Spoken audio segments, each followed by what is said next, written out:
Ladies and gentlemen, welcome back to the channel.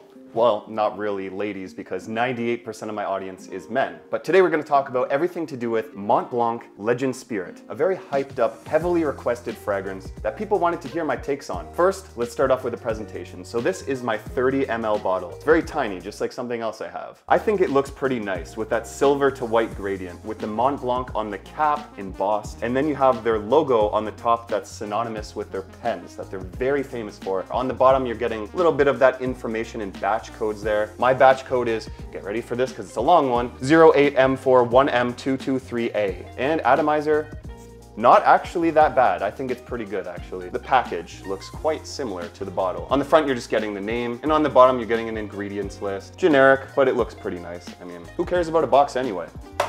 Just so you know, this fragrance was made in 2016 in France and perfumed by Olivier Cresp. Let's dive into the scent profile. Fragrantica lists the following notes. In the top, you're getting bergamot, grapefruit, and pink pepper, with mid notes of water notes, lavender, and cardamom, and in the base, white musk, white woods, cashmere woods, and oak moss. I guess the white woods would be something like birch. I think it starts a little bit more citrusy, but I think that fades away rather quickly, and you're gonna pick up on that lavender with a tinge of that pink pepper and cardamom combination, which adds this like fresh, spicy feel to it. And as it dries down, you're picking up a lot on that oak moss, in my opinion. It gives this kind of like inky vibe to it, like you're just smelling a pen, like Jeremy Fragrance. The dry down comes across a little bit generic, but I think that it's not too bad. Definitely not the best smelling fragrance. It does come across a little bit more light and playful, so I think that it would definitely favor more youthful crowds. The mature audience, you're gonna probably want to look for something different. It is a very non-offensive fragrance. It's good for the office, good for school. I think that if you're a teenager in high school and you're picking up your first fragrance, this could definitely do it for you, or if you're in college, university. I also think that this fragrance favors spring, summer use in the daytime.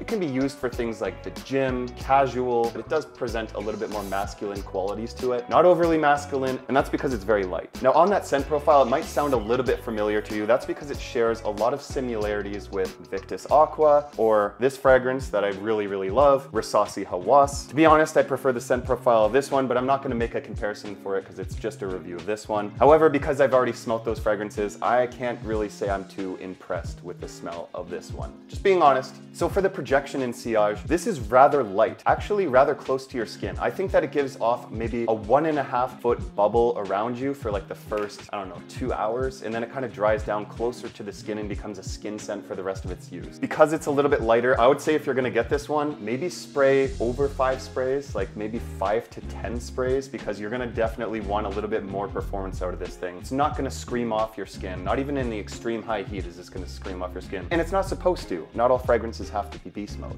Now I'm sure that I've talked about that. You can kind of picture what the longevity of this fragrance is. I would say it's in the range of 4 to 6 hours, probably closer to 4. I wasn't really able to get more than this. After it dries down and it's almost like a skin scent, it's disappearing around that 4 or 5 hour mark. No complaints in my opinion, because this has become my go-to gym scent. It's fresh, it's refreshing, and it's rather affordable. And that is why I don't mind spraying this on when I go to the gym. If I'm gonna have to wear a fragrance at all, don't expect anything too special. So what is the price of this one? I think that you're getting really good price value out of this. To be honest, I picked this one up at Shoppers Drug Mart on a sale for $21.99 for the 30 ml. But you're not gonna really find that everywhere. I was able to find it on discounters. 100 ml will run you on Fragrance by $51.83. And this is why you have to shop at discounters, guys. Please hear me out here. At Sephora, I think the retail was like $125 for the 100 ml. Clearly you can see there's a big price gap there. Always shop at discounters if you can. Link will be in the description if you want to check it out. If I was to give Montblanc Legend Spirit a scale of 1 to 10, because of the generic scent profile, because it's not really having that good of performance, but the price being pretty good, I'm gonna give this a 7.75 out of 10. In my opinion, like I said, it does fall very close to some other fragrances like Invictus or Invictus Aqua, Risasi Hawas. The only downside to this is that the price is creeping up by the day, so yeah. If you could pick between the two, just pick whatever one has a better price. Not about that one, I'm just saying.